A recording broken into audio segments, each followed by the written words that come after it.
Hello, I got another good vlog here for you. I don't know why that was funny. I got my Wang Half hoodie. Got the Wang Half hoodie right here.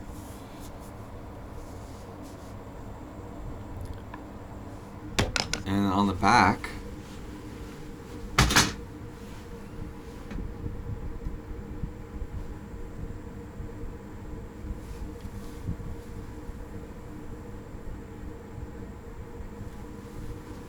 pretty nice, right? Wang Half, of course, stands for white ass niggas going hard as fuck. And then on the back is a picture of Nick Fuentes. I'm a big fan, so I ordered the hoodie. And I also have the GIA hoodie, but anyway. Okay, so today I want to talk about quite a few different things, but I'll start out about talking about battling demons again. That's sort of what's going on in my life right now, is battling demons. And I think probably that goes on in a lot of people's lives, but I will say that I need a priest's help. So I'm going to talk to my priest. And also I need prayers, like specific prayers. There's specific prayers that that help with demonic influence or even demonic possession. I was looking up the difference, right? Because if you don't know anything about it, you might have a whole different idea of what it all means, or if it's even real or whatever. But if you have faith in God, then it is real that demons are real necessarily, and the devil. But I was looking it up because I wasn't really sure myself, and there is such a thing as like demonic influence, where demons can be influencing your behavior or your thoughts, and then there's like the extreme level is demonic possession, and it was saying that in that one, it's like demons are basically kind of like taking control of you, and you're very weakened, but it's like the demon is like taking over your body in a sense. And this would be where you get into like exorcism and stuff, but it's very rare. Those cases are very rare, and so I think I'm just suffering from demonic influence, but yeah, it's not something I'm proud of or anything like that. The only reason I'm saying it is because it's like, this is serious. It's not something I want, and I have to remain humble and try and get help around it. So that's why I have to talk to a priest. And I actually don't I would say it's hard. Like, I'm afraid to talk to a priest about this, because when you talk to people in real life, things become more real. Does that make any sense? Like, if it's all just in your your thoughts, or your internet searching, and your your diary or whatever, it's less real. But you can make it more real by talking to somebody about it. Like, it becomes real, and then in that way it's more like scary, you could say. So because it would just be pride. Like, I don't want people to think that there's anything wrong with me, that there's anything I'm struggling with. So, but that's not true. I do struggle, and there are things that are not going well for me. So, a lot of things, but I think that humility is like asking for help, right? So,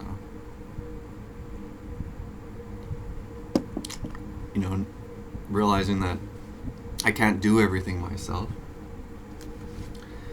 But so yeah, I'll probably talk to the priest about it, and there's specific prayers that work better about it, and like the prayer to Saint Michael, that's a good one. And then there's other ones, and then holy water. And I don't know if I want to get I would like him to come bless my house, because he's doing that, blessing houses. But again, I'm also embarrassed again. So this has been a long theme in my life about just being too embarrassed around people knowing about my life, right? And I honestly don't even really know why I'm so embarrassed. Like, my house is not great, obviously. Well, I've talked about that before, but um, yeah, I don't know. It's just need humility, basically. That's all I'm trying to say. Because it's pride, to feel too embarrassed. And then how do you get better? Like, how do you improve things, right? But anyway, um, next thing I want to talk about, and it's another thing that I struggle with, is I was gonna go over my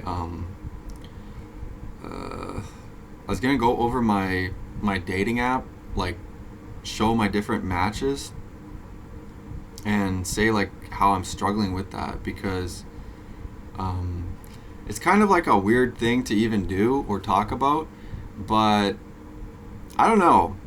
It does bother me. Like, um, I'll show first off, and I'm not trying to like brag really, but I'm just saying like I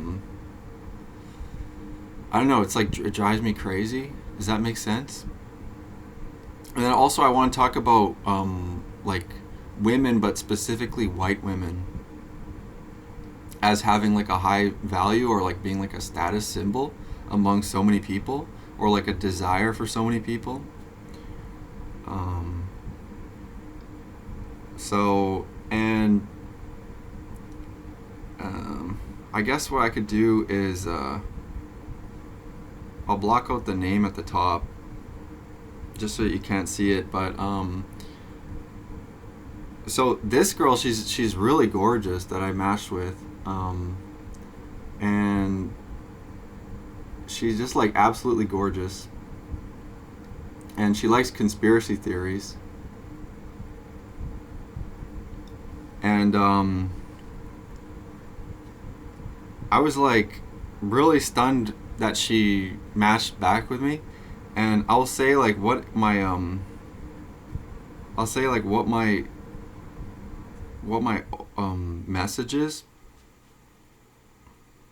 I keep getting these stupid. Okay. So that's just what my message is. Is like, hey, want to steal my comfiest hoodie? And then her response is just, TBH, I might want to. And it's very surprising to me, But then I'll show one more, and then I'll show my profile. So this next girl, I also think she's beautiful. So there's another one.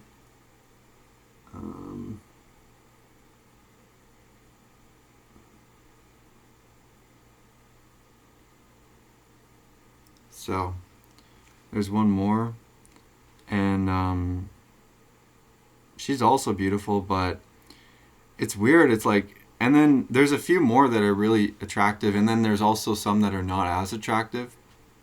But I don't know. It's like the thing about the dating apps, and it kind of drives people crazy. Like, people get really upset about all this stuff, but I'm just gonna talk about it anyway. Is that, I mean, the whole dating thing, it's like there's these different rules that apply. It's like there's like reality of what works, and then there's so many like things, people, it gets so personal for people as well. But I'll show my profile.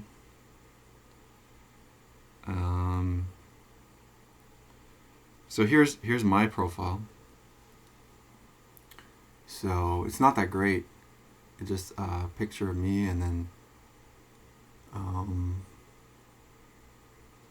shirtless, couple shirtless selfies, and then picture of my cat and then the neighbor cat at my place. And what I want to say though about all of that is that it drives people crazy, like all this dating stuff, and the dating market is so screwed up, and it's like a lot of people know about it, but things really transform so quickly when you talk about it with people. Like, there's something unnatural going on there. And by that I mean, like, obviously, because people are not having children.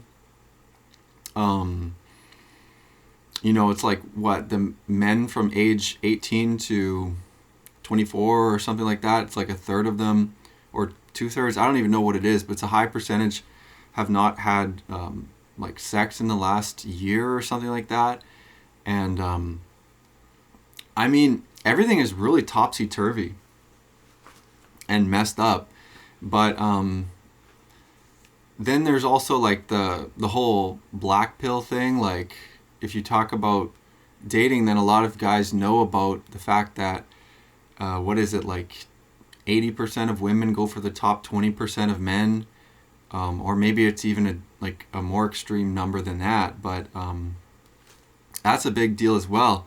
But I guess what I want to say is that it's all crazy though, because these girls that that I matched with, like the really attractive ones, at least in my opinion, I think they're very attractive, but they are way far away, so it's like kind of pointless, right?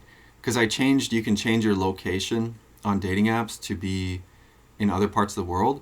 So I live in Canada. I put it in the southern United States because I wanted to see like what kind of women are down there, like how are they, and they're way better in my opinion. They're just like they look happier. They look like very happy, or more normal, like a normal happy, and they believe in church, like they believe in God, a lot of them, compared to here, and they're not like all covered in tattoos like up here.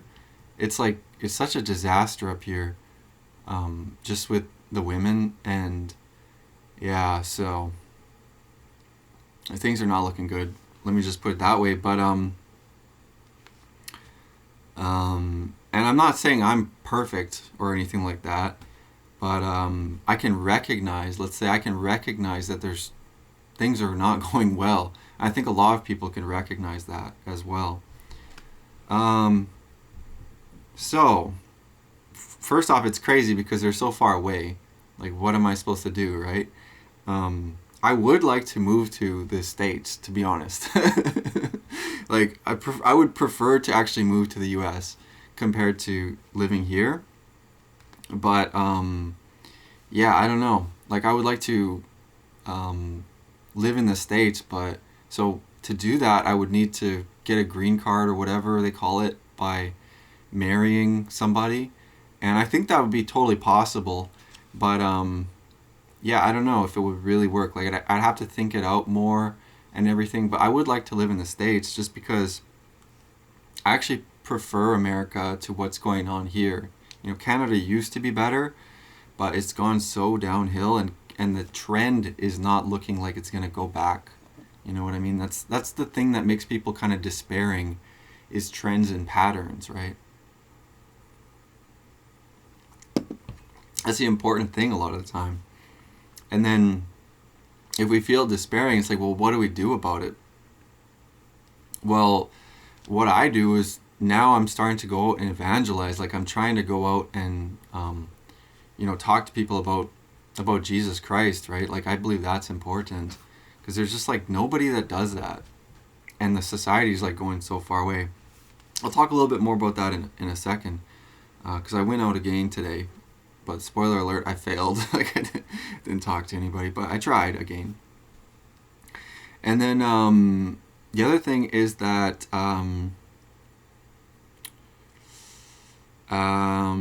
okay, so I want to talk about. Okay, so yeah, instead of like going nuts on these dating apps, which can happen, and it's like, that's not like an attractive thing. Like, it's not attractive to be on dating apps. It's not like a cool thing to be 30 years old and have been on dating apps for like 10 years. And, I've been through so many different relationships and everything, and slept around and done all that stuff. Like, that doesn't sound good. That doesn't look good. That doesn't feel good. I can acknowledge that. But, so I think, and the reason I'm still on them is because, like, I guess because I'm lonely, that would probably be it, you know. But yeah, I'm working on it, so working on all these things. But I think what I need to keep doing is just try and keep doing like good works, like have faith and do good works. I think that's important. Um, Lock in, as the kids say, you know, which actually I kind of do a lot of the time.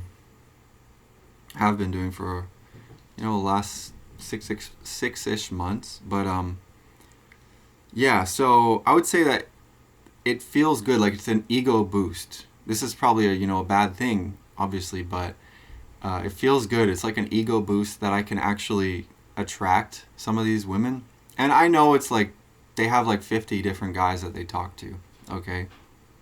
Or 100 or like 200.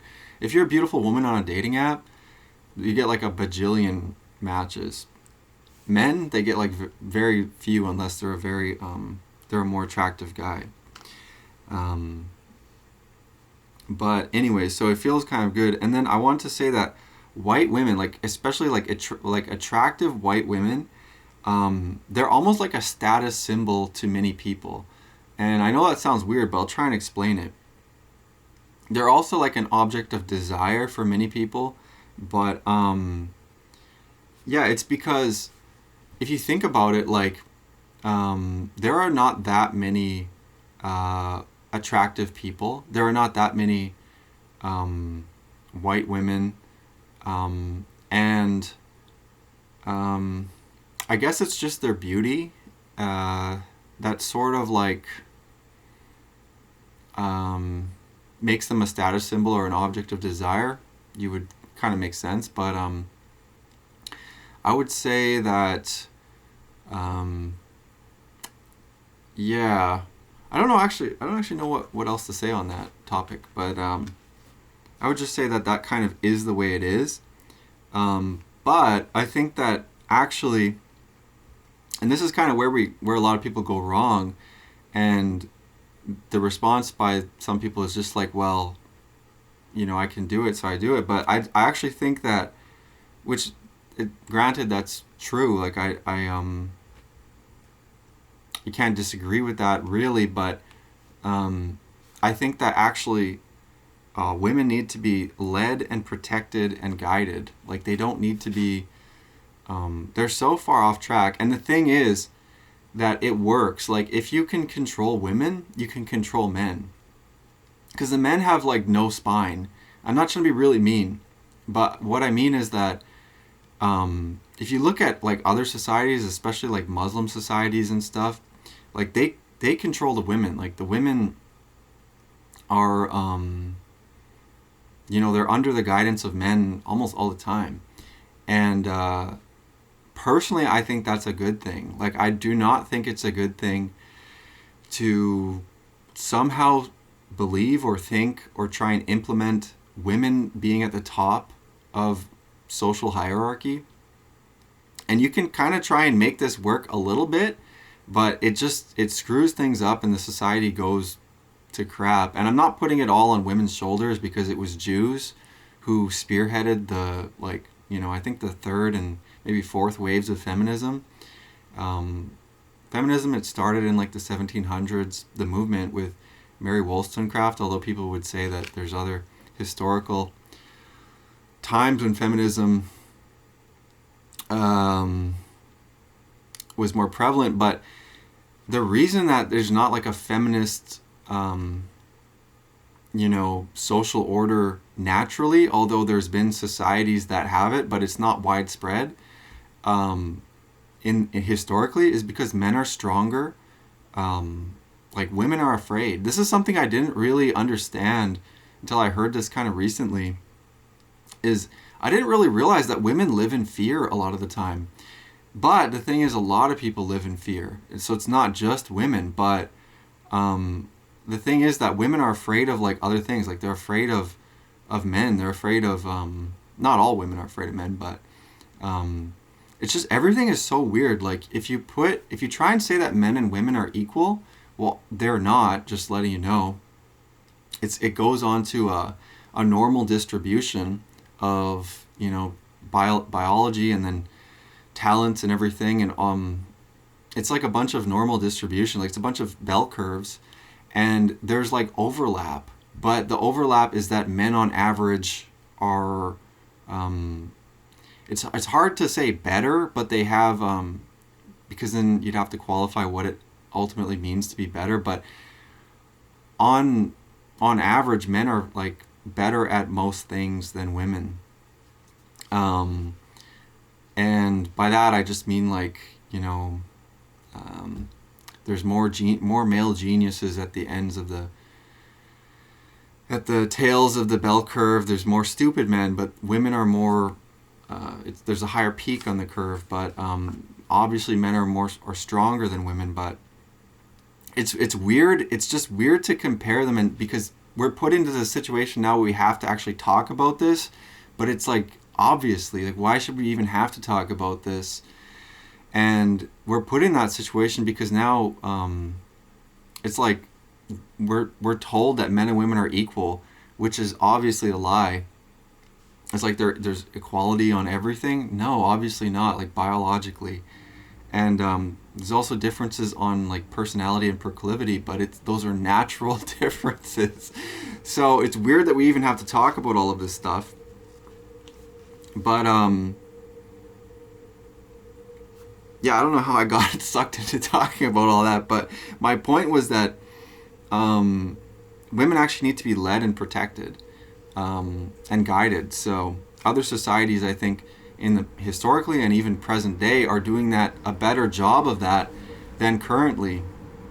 And it's like, there's like an old quote, I forget who it was, maybe it was Schopenhauer, but he says if you take the reins off of women, then they need to be kept on like a tight leash or like a tight rein. And if you take the reins off, they'll kick over the traces and go loose. And that is what is happening. And I'm not trying to be super mean, but it's like you have to look at the reality. Like 5 to 10% of, I think, American women between, I'm not sure what ages, but it's like 5 to 10% of young American women have an OnlyFans or some sort of like sex selling account or something like that.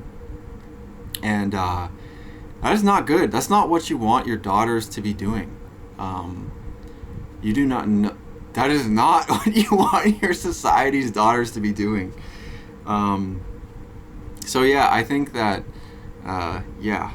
that's my opinion on it. But we're like so far removed from that because it's institutionalized and it's like the ideology is so shifted. And if you look at the difference in like beliefs between men and women, like politically, such a huge gap.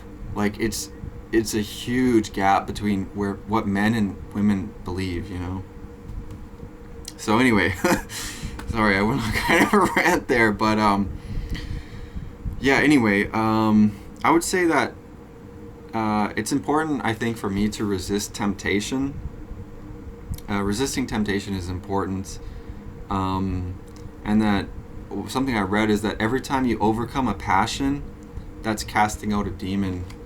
So yeah, I just need to try and continue to overcome passions, and yeah, and also I think moving more into talking to people in real life, I think, is so important. I really need to do that because not talking to people, it's like you go nuts. Like, and also, but I say this kind of more broadly, is what I've formulated and what I've thought of is that people now live in essentially different realities, and it's good to talk to people in real life, but at this point, like, it's so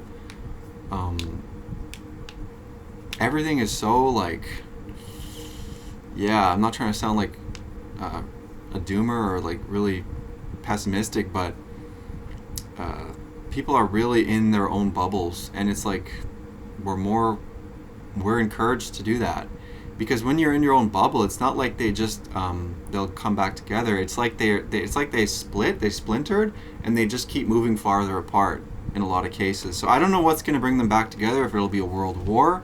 I'm not trying to forecast that or put that into the future, but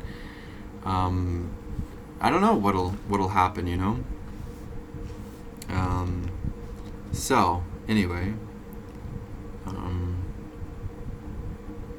yeah, we know that in the future there will be wars in like the end times, but we don't know exactly when that'll happen. So yeah, I'm not gonna get into the eschatology. That's the word for end times when people talk about the end of the world and everything.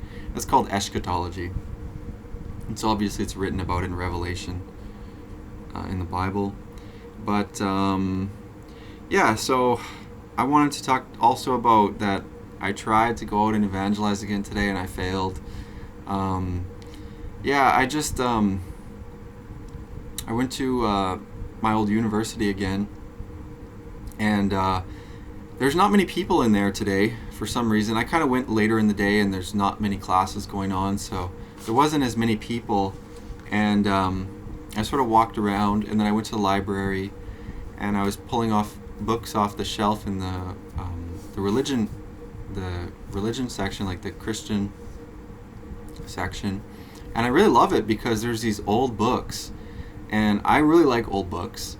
You know, not all old books are good. I know that now, but I've always really liked old books, and I pulled off this book, and I opened it, and it felt like that book hadn't been open for 10 years or 20 years. Like, this book was written in 1881, and it was child sermons, like sermons to children. And I was reading one of them, and they were really good, actually. And I wish some of those things were taught to me as a kid. And I believe they should be taught to children. But this one was about, the one I read was about the evil magician, and who turns good into evil and evil into good. And it was talking about deception. And I think that's a really important topic that no one really talked about or taught me as well as I feel like they should have, although I'm, learning that myself. But it's a really important thing because deception is very real. And things appearing to be good but actually being evil is very real. There's a saying about this, is like some people want to be the package and not the item. It's so true, and it's about outward appearance and everything. And people don't really talk about this enough, although people have an idea. I think everybody has an idea about what this means. But it tells us that again, I'm not trying to talk about eschatology too much, but in the end times that good will be made to be, or good will look like evil and evil will look like good. And that's kind of true. Like, what I mean is that, people always are trying to imitate good because good has an attractive quality. People want good things. People want to be near good things. They want to be around good people. And evil wants to imitate good so that it can have that draw. But not everything that glitters is gold. And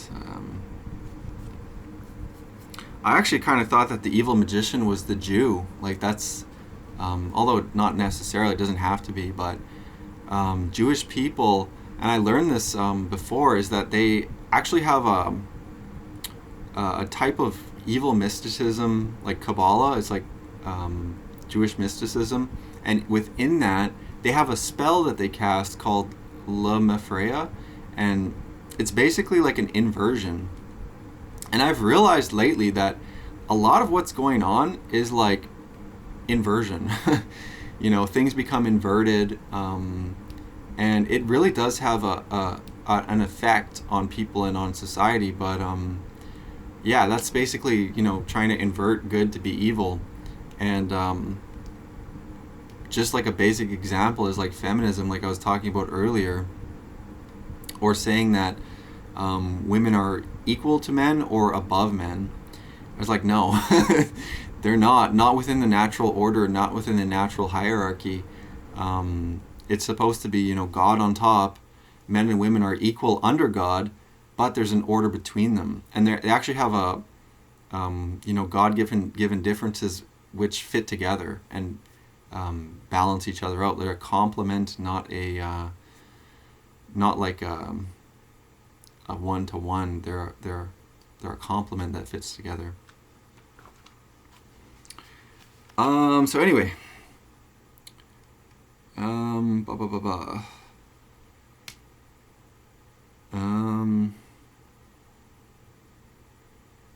Yeah, and I'd say no one really teaches this, which is a real shame. No one talks about this or teaches this stuff. But yeah, he said in the sermon that it's like messing with the timing of a clock or a railroad train schedule if you do this to society, because it destroys society when we think that we individually know what is good and what is bad. And like I keep saying, it's like, well, now we live in different realities, you know? You talk to people and they're like, ooh, yikes. Like, it's like, you talk to them about, like, how things, you know, should work, or, like, the Bible, and it's like, they have a completely different conception, you know? Foundationally different. And that's not good for society. It's like, that messes things up, and, yeah, that's what's happening. But, yeah, so I slept today after reading the Bible earlier. I was so tired. You know, I was so tired. It was extremely cold out today. You know, 30 below or somewhere around there. And I'm fasting today, so I'm just drinking black coffee because it helps suppress appetite. And yeah, so I haven't eaten anything today. And I look forward to church on Sunday. Yeah, I really like church. It's really good. The sermons are always good, and then afterward is good too. You know, I used to not as much. I don't know, like when I went to Novus Ordo Mass, that's Catholic Mass, the thing I didn't like so much was when people would, I didn't like the like peace, the handshake part, or like the peace sign part. I don't know. It's not such like, maybe it's not such a horrible thing, but it felt kind of out of place. And it was also kind of awkward too. And then during COVID, it's like people were just doing the peace sign or like touching elbows. It's like, I don't know. Just cut it. Like, why did they add that? Just take it out. Like, I like the Mass that I go to now because it's just strictly focused on worshiping God, right? So, and I know why they would have tried to add that, because, like, well, peace be to your neighbor, but I actually prefer the Mass that I go to now. And, yeah, I wonder if I'll, oh, man. Yeah, I don't know when I'll ask the priest to, about demonic influence. I don't know, I'll see how that goes, but yeah, I do want to ask him about that. Because I know he probably wants to talk to me about the evangelization effort that I'm doing, you know, because I asked for his blessing. He gave me his blessing. Very thankful for that to God. But yeah, so anyway, I also got new morning prayers that I'm saying. I was praying the rosary for months. I don't even know how long now. But now I switched to praying the Orthodox morning prayers, and I'm still trying to find which ones exactly I want to keep. But I just looked them up, and I found, I think it was like Greek Orthodox morning prayers, and I really liked them. And yeah, I did my cold plunge this morning as well. So next, okay, so now I want to show another thing, which I'm pretty excited about actually, which is that I got a printer, and so what I've been doing is printing a bunch of stuff. So I want to talk about them and show them, and I don't know how well they're going to show up on the camera, but I do want to show them. And I know it would probably be easier to see if I, you know, edited it so that it would show up on screen, but I'm just going to show them. So, and it's just a bunch of random, well, not random, but like posts from my X or Twitter, which I printed out.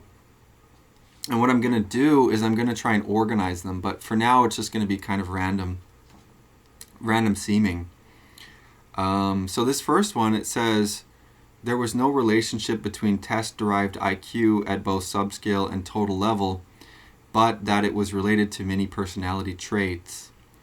So I thought that one was interesting. It was from the Personality and Individual Differences Journal. And basically it was just saying that people are bad at estimating their own IQ. It's more related to their personality traits when people estimate their own IQ to be very high or what it is. And then next one I'm going to show, MRI scans show too much screen time under age 5 slows white matter growth, increasing toddlers' risk of speech delays. So it just means like your kids will become retarded if you let them use the screen too much. I think people know that, but it's good to see the science behind it, or that there is science behind it. Yeah, so it makes them not really able to talk as well.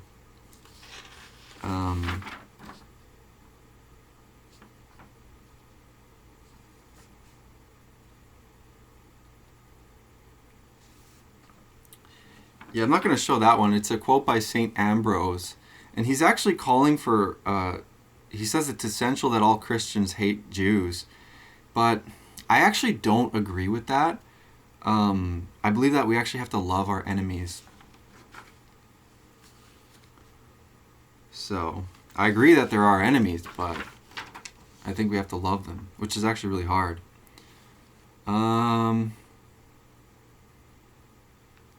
Okay, so this next one,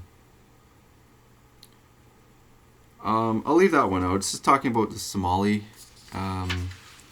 populations, but it was saying about it's not that interesting, or it's kind of like everybody knows it, but it was basically saying that the places that imported a ton of Somalis are high trust societies like Scandinavian, both in the States and Minnesota, and then also in Sweden and other countries nearby.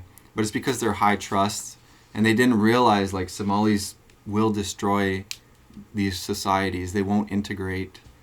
I'm not trying to be really mean here, but I'm just saying that's what's happening. Like, it's the welfare numbers are outrageous. And then there's also the scam scandal that's going on in the U.S. in Minnesota. Somalis have scammed about I think it was like 9 billion, some insane number, out of Minnesota.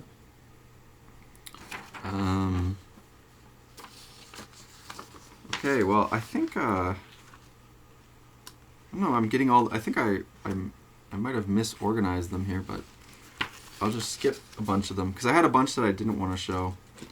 So. Okay, so, yeah, this one is saying, Mr. Cat, he's sitting on my papers.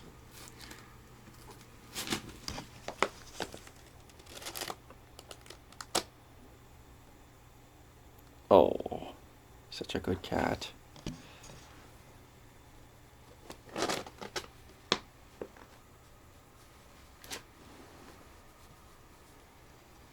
Okay, so the next one is epidemiological exploration of the impact of Bluetooth headset usage on thyroid nodules using Shapley additive explanations method. It says in the abstract, specifically, longer daily usage durations of Bluetooth headsets were strongly linked to an increased risk of developing thyroid nodules, as indicated by the SHAP analysis outcomes. Our study highlighted a significant impact relationship between prolonged Bluetooth headset use and increased thyroid nodule risk.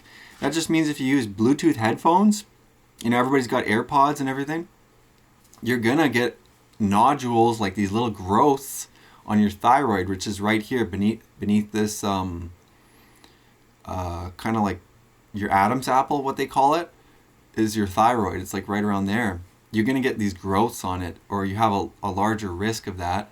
And there's other things too that Bluetooth is bad for you.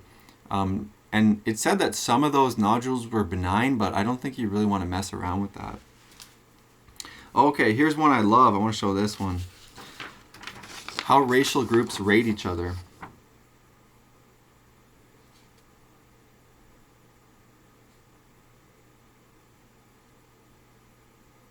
Okay, so this one's so important. Yeah, so it's showing that, you know, whites have no idea. White people have no idea about how much they're disliked by other groups in proportion to how much other groups like themselves. White people somehow think that everybody else is kind of like white people. We're not, you know. And I'm not even 100% white, just full disclosure. I have a quarter Native American ancestry, 3/4 European. But like this you know, this analysis, this info is so important, because it's like white people think that everybody else, you know, thinks about the same as them. It's like, no, they don't. No, they don't. Black people think whites are terrible, and they think that, you know, black people are amazing.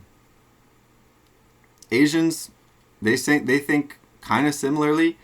Hispanics as well. Every other group rates their own race as being really great, and then white people and other races not as good, but white people dead last. And it's like, white people don't know this, dude. They don't like us.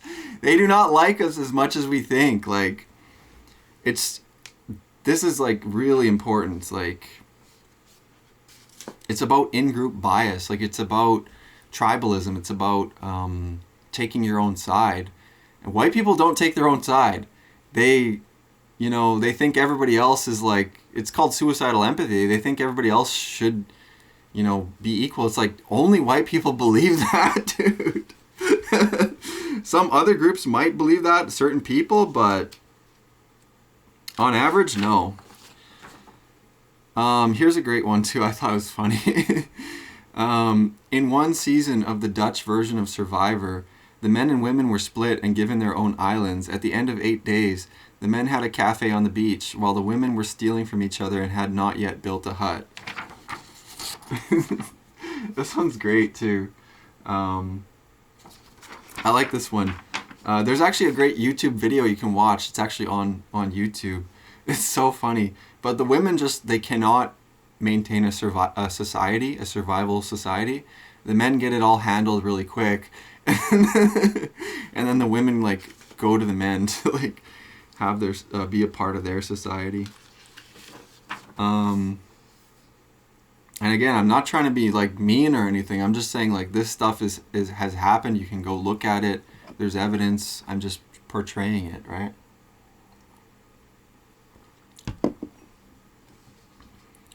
And if you think like I have a bias or something, every person has a bias. You know, every person does. There's not an unbiased person that lives.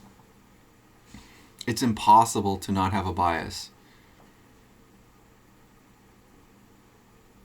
That's not saying you should like super embrace it or something, but that's saying that's factually how it is. You cannot live without having presuppositions. You know, we can get into philosophy and you can theorize that people could live without presuppositions, but yeah, people don't. People have presuppositions. All right, and there was this one talking about how every single aspect of mass migration is Jewish, and it's just like a bunch of names. I'm not a huge fan of these ones, but it's just all the names in the different country of the heads of programs that would have spearheaded or been a large push for mass migration. It's all Jewish. Yeah, but this is a Jewish plan. Like, I'm not trying to be really mean or anything, and I know Wikipedia will show up on every video that talks about this and say it's a far-right conspiracy theory. It's the replacement migration, you know, that's what's going on if you look at the data. So anyway.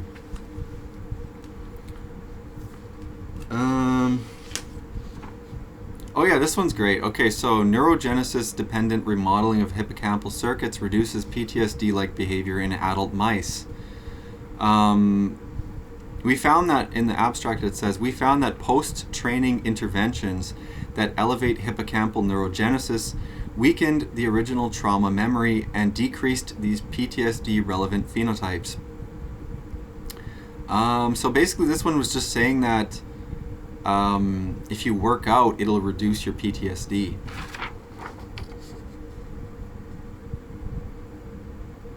So I really like that one, actually. And yeah, I found that, going to the gym, I feel quite a bit better than I was feeling. And I suffer from complex PTSD.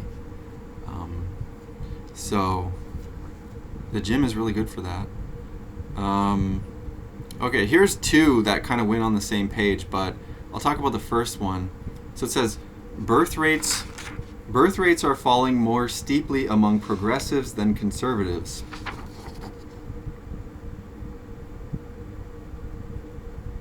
All right, so so the average number of children born to people with different political ideologies. Conservatives, it's higher. It's about 2.4, and progressives, it's under 1.8, and that holds in the developed world average as well compared to the U.S. And white people, like liberal, progressive white people, are exterminating themselves. White people in general are exterminating themselves, or being, let's say, coerced or led to do that through like guilt and shame narratives and all this other stuff. But white progressives especially, and growing up I've heard this a lot. People say like, oh, I don't want kids, or why would I raise a kid? Everything is so terrible. And they're thinking about themselves specifically, like as an individual, but broadly, like, you're not going to have, like, everything will change. Nothing will be the same as it was. People kind of think that the future will be the same. They'll just be older and have no kids. Not really. Like, children, they make up the country. Like, the population makes up the country. The children will be the older people in the future. If all your children are non-white, or you're not having white children, you will have a non-white society. And white people cannot, they don't even have the ability, white people don't even have the ability to talk about this because they're so afraid of being called racist. And then the bottom image, it was talking about, it was just from the Vatican II Nostra Aetate document, where it said that Muslims, Christians, and Jews all worship the same God, which is, an apostasy. That's not true. It says in the book of John, if you deny the Son, you deny the Father also. So the Catholic Church currently, it's not, it's they would call it apostasy, heresy. It's not, it's fallen away from the teachings of Jesus, which is why I'm Orthodox now. Alright, so this one I'll just say quickly because it's kind of a lot, but the WikiLeaks they're trying to brainwash Estonia. Is that Estonia? Yeah, Estonia, about the benefits of diversity and multicultural society. That's what they did to Canada. When I grew up, that's all we heard. That's literally all we heard all the time, about multiculturalism, diversity is our strength. That's a lie. That's not true. There's a study about workplaces that are more diverse are less likely to unionize. Corporations want people to be multicultural. The government wants people to be multicultural. They do not want people to be a cohesive unit, a homogenous society. Why? Because then they could organize. Where do you think power is? It's in the people. It's in, power comes from the people. Like, there's leaders, right, that rely on the people. They're not going to do farming and everything by themselves. They're not going to generate wealth by themselves. They want to control the people. And it's important to have governing and governance and guidance. You just want that to be good governance and guidance, right? And it's not right now. And has not been in different parts of history. But anyway, so here's a good one. It says women are more woke. I like this one. So it has a bunch of different things. And it just says women are more woke.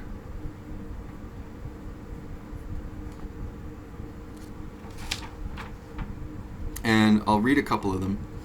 So it's the bars were showing proportion agreeing or strongly agreeing, and then the red bars were women and the blue bars were men. And for like different questions, like if white people have on average a higher income than black people, it is because of oppression. So about 50% of women agreed with that. Less than, it looks like 20% of men. You should not say things that might offend an oppressed person. You know, about 50 to 60%, or about 60% of women agreed with that.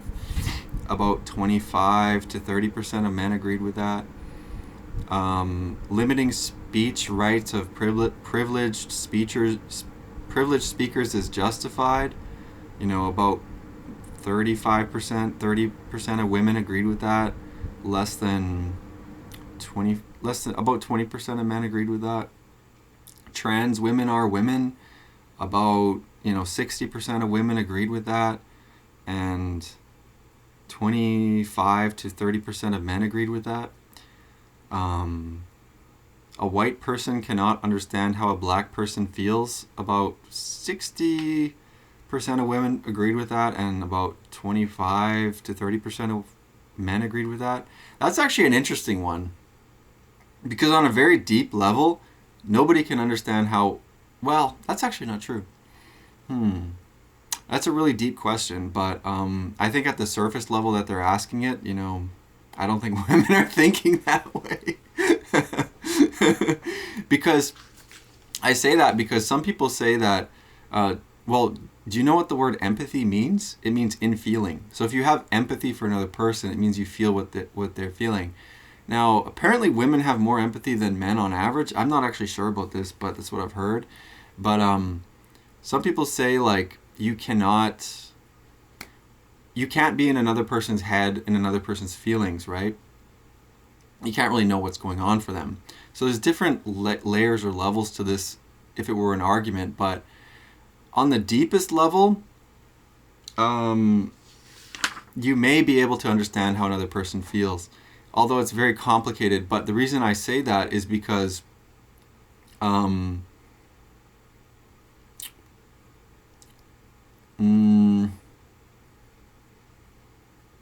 reason I say that is because I think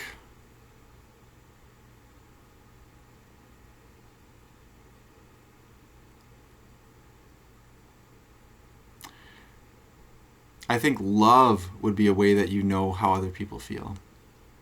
I think so. Because the Holy Spirit, like,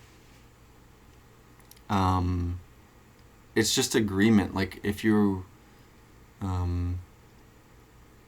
there is agreement, and it's a felt agreement. Like, all the church fathers agreeing, like they're agreeing through love, right?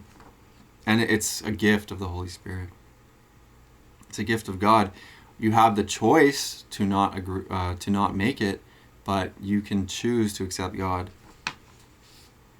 And yeah, so anyways, that's kind of why I say about the feeling thing. Can be a very complicated argument. This one's funny. It said, microaggressions are to be challenged often and actively. I think personally I've always thought microaggressions was such a stupid term. But 60% of women agree, and then like less than 25% of men agree. I actually did research on microaggressions. That's why I think it's so ridiculous. And I kind of got sucked into doing it, and I thought it was a joke the whole time, and I was doing it for the grant money. But that was my mistake. Like, I should have just never done it. And the whole thing was stupid. Yeah, it was not good. honestly. But yeah, microaggressions is really silly. University reading lists should include fewer white authors. 30% of women agreed, and like 10% of men agreed with that. So, anyways, women are more woke. That's the point. You know. Here's a good one. So, all of Europe, 6.3 million births per year, and Nigeria alone, 7.5 million births per year. White people are not having kids. Third world countries, yes, having tons of kids. But I'm kind of beating a dead horse. But that's really the location of the conversation where it should be, is all of these things about white genocide, white erasure, replacement, migration. That's where the conversation should be, because that's really what's important. You know, culture and who we're going to have living in these areas, in these regions, in these countries. Who's going to live there?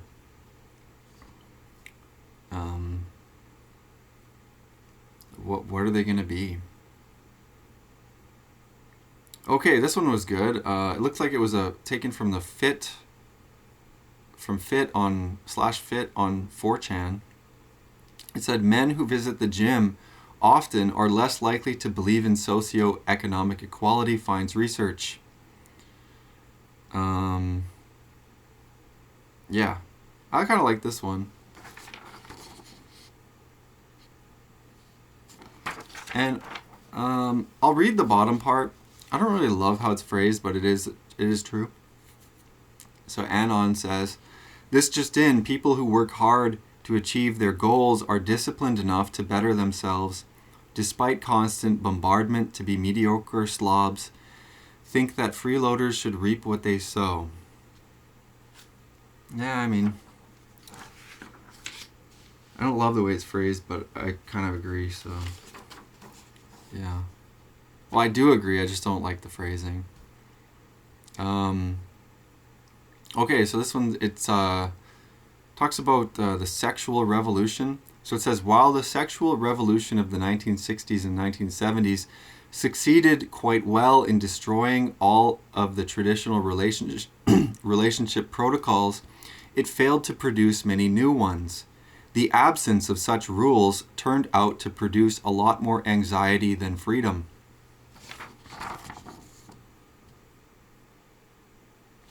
I actually like that one because it's super true, because like, you know, before, like in the old school, right, if you look at graphs and everything, there were protocols, like there were people got together, you know, through church, through family members, through work, whatever. Now it's like mostly dating apps, or like a huge percentage. And I mean, yeah, that's part of the sexual revolution. It's like, hey, I want to go date who I want to date, and I want to, you know, all this stuff, sleep around, and it's my right to do that, or something like that, or I have the freedom to do that. And kind of sounded good at the time, but now we're seeing where that leads, and it's like, it gives people anxiety. It's like, are men supposed to go up to women? Yeah, honestly, they should. But do men really do that as much as women want them to? No, surveys say no, they don't. Women wish they got approached more, but it's like you've broken down everything. Everything's broken down. Men were harassed, or not harassed, men were harangued over purportedly harassing women with all this stuff. And it's like, yeah, well, you probably shouldn't harass them, but men should go up to women and solicit dates, right? Ask them on dates. But now it's like, men don't really do that because we don't want to be called creepy or something like that, right? And also a lot of that stuff is learned. It's not like you just like, it's like societal and it's learned, and it's like they destroyed that all. They took that all away, and now it's like people don't learn that as much anymore, right? And it's like a huge weird thing if you go do that, or you get a lot of you can face a lot of backlash, I guess. I mean, I don't know. So I mean, I've gone up and I've asked women out before, a few times, but yeah, it's a pretty nerve-wracking experience, seriously. And I've been rejected before too, but I think men have to do it. Like, women are not going to do it. You know, if you're like a very attractive man, yeah, maybe some women will do that. And actually, I've had women ask me out before too. I'm not saying I'm like a very attractive man or something, but I've had that happen. Or give me their number unsolicited, but um, yeah, I mean, just men have to do it, you know? And the thing is, you will actually have more success if you do that. If you're a less attractive man, go ask out 10 women, 20 women, 30, 40, 50. Eventually, some of them will say, yes, we'll go out on a date with you. Of course, a lot of men don't want to do that because it actually hurts to be rejected. I know, like it doesn't feel good. But that's why people don't do that, right? Okay, so the next one, the part that I like this one. This is a really important one. The partisan gap between men and women almost doubled in the past 25 years. Political ideology of U.S. 18 to 29-year-olds by gender.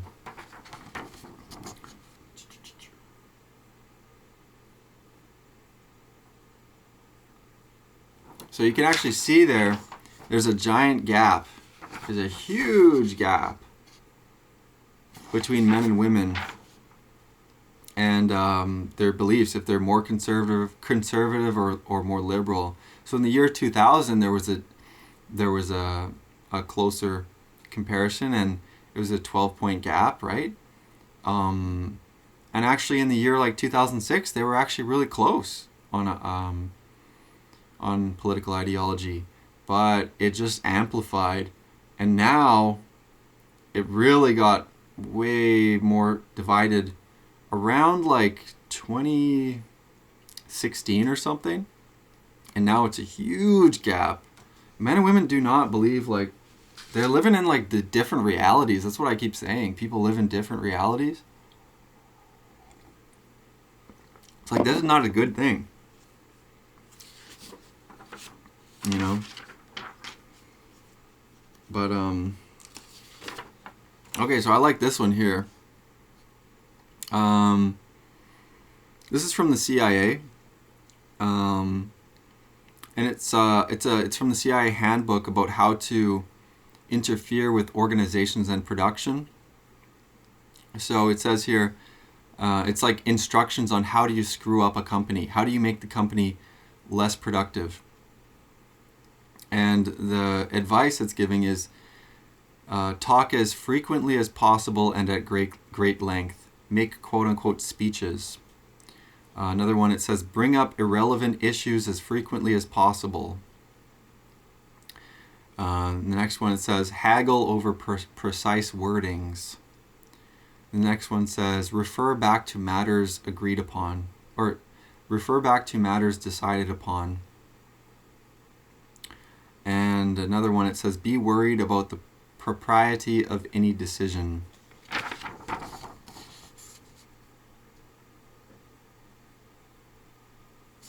But yeah, the CIA wanted to screw up different organizations. Like, they wanted to screw them over.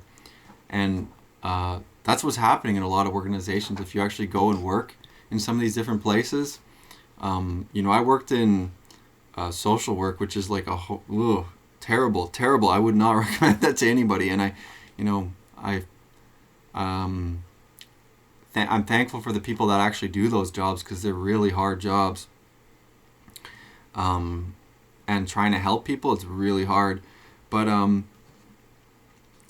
those places, like, you had so much BS going on, and it was stuff like this. It was like irrelevant stuff, haggling over wordings, talking about things that were already decided. It was like just waste of time constantly. But anyway, it's like stuff is like that is like, yeah, designed to happen, I guess. But yeah, or yeah, interfered with to happen on purpose by the CIA and other stuff. I'm not saying it at every organization, but that's kind of how it it lines up, right? That's my takeaway from that, is that it actually lines up. This one's kind of interesting. I think everybody kind of knows this if you don't know this, but here it is.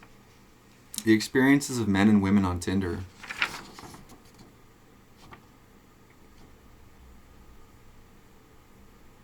So it's kind of confusing to see, but if you use dating apps, I don't recommend it. Just letting you know. Personally, I use them, but it's just I shouldn't be. I don't know why I use them then. Yeah, honestly. I guess I do it because of lust and ego or habit or something like that, and trying to overcome that. But it was just saying that women match with 30%, 36% of those that they like, while men match with less than 2%. But I kind of talked about this already, right? 20% of women go for 80% of women go for the top 20% of men. This one says there's rapid recovery from major depression using magnesium treatment.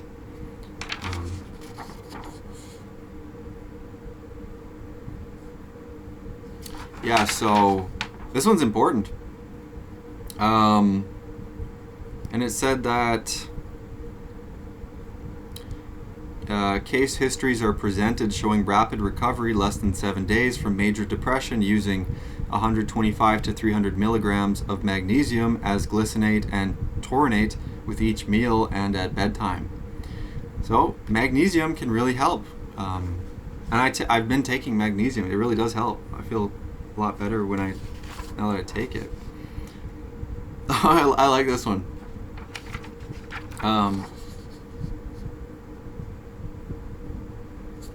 So it says the biggest increases, however, happened when the genitals were exposed to UV light, increasing testosterones by a whopping 200%. Levels did not return to baseline for 10 days. So I actually have, I think, UV red light. So I might use it on my, it sounds really bad to say that, but I might use it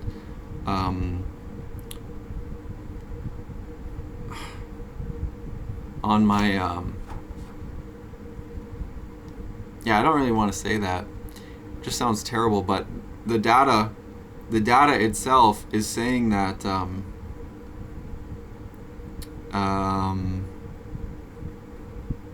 that getting sunlight or UV light onto your genitals increases testosterone. And for anybody that doesn't know, testosterone, it's like a important hormone for men, especially for growing muscle. When you think of like a more manly man, it's generally they have more testosterone. Testosterone levels have halved from men that I think were born like 100 years ago or something. I'm not exactly sure on this one. I'm paraphrasing, but testosterone levels have fallen in half among men today than they used to be.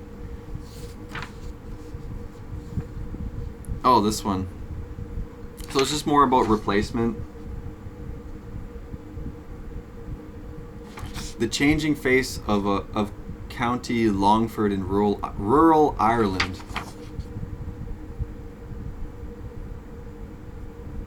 So it's about,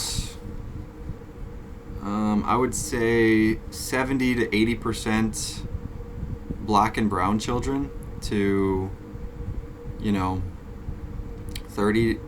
20 to 30% white children, and this is in rural Ireland. Ireland, you understand? Like, I shouldn't really be laughing and giggling about it. It's actually a really bad thing. They're killing what these places were. Ireland is not going to be like, if you think of an Irish person, it's gonna be an African. It's gonna be a Middle Easterner. It's going to be an East Indian. And it's not going to be like a blonde-haired or red-haired and blue-eyed or green-eyed, pale-skinned white person with freckles or something, or a ruddy face or something. It's like they are killing Europe. killing Europe, and this is by design. This is by design. It's a plan by Jewish people, spearheaded by, but yeah. It's called and I know people will say it's a conspiracy, okay, but this is the data that shows it's happening. All right, so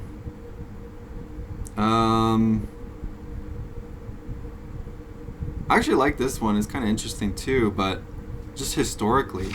So it's the state population by race in 1920 to 1930.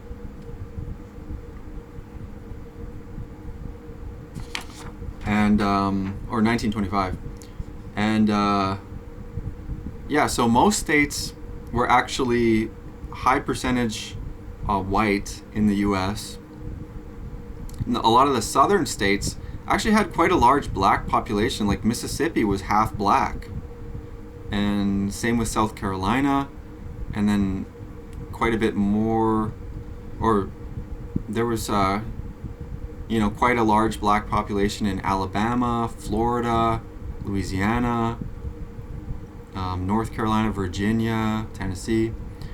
And anyways, I thought that was interesting because that's part of the history, right? Slavery and everything. But yeah, now it's like, if you look at a graph, it's like the US is like, what, 56% white or something? And there's a quote at the bottom. It's by Maurice Samuel in the book You Gentiles from 1924. This is a real quote. He says, "We Jews, the destroyers, will remain the destroyers forever. Nothing that you do will meet our demands and needs, our needs and demands. We will forever destroy because we need a world of our own, a God world, which is not in your nature to build." This is very important. Jews do not see Gentiles as the same as them. Not at all. Like, Jewish people, observant, practicing Jews, do not believe that. And they actually just, they want to destroy Gentiles. And they want their own world, right? They want a Jewish world. They want greater Israel. So, here's another one from the CBC Kids website. You can see at the bottom there, it says any race except Caucasian. So this is literally from the government website, CBC's government funded radio. This is Kids CBC. It stands for Canadian Broadcasting Corporation. It's like news and radio and stuff. And it says, "Hello, if you're here to find instructions regarding a self-tape audition submission for the Male Kid CBC host, you're in the right place. Below you will find a PDF with the audition material and all of the instructions. Please only submit if you match the following criteria. Male between the ages of 23 to 35 years, any race except Caucasian." Dude, what do you call that except discrimination? Meanwhile, they're all like EDI and anti-discrimination, anti-racism. That's literally racism against white people. So here is another one, a good one.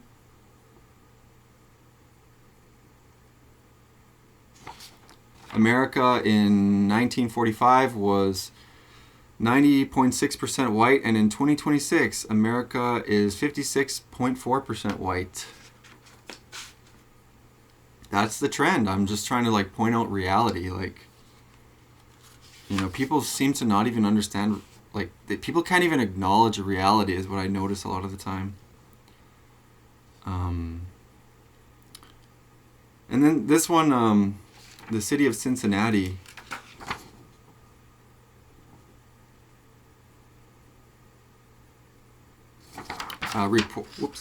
Reported total reported crime demographics.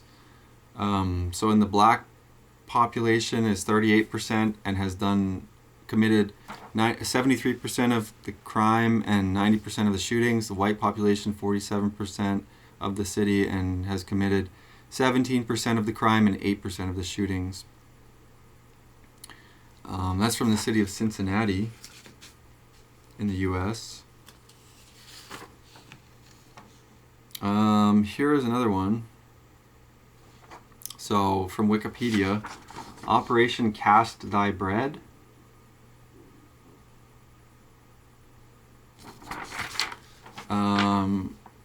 Was a top secret biological warfare operation conducted by the Haganah and later the Israel Defense Forces that began in April 1948 during the 1948 Palestine War. The Haganah used typhoid bacteria to contaminate drinking water wells in violation of the 1925 Geneva Protocol. So they were poisoning wells in the IDF poisoned wells in 1948.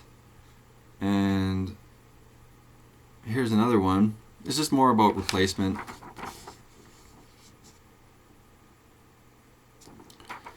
And it just says Netherlands, 78% of starter homes for families with children go to refugees, while 20% of overall general starter homes go to refugees. Last year, Dutch politicians from a variety of parties complained that refugees can gain access to housing in a mere 14 weeks on a waiting list, while Dutch citizens can wait up to 12 years. So they're screwed in the Netherlands. Seriously. But this is all like government policy and stuff, so and yeah, it's really unfair.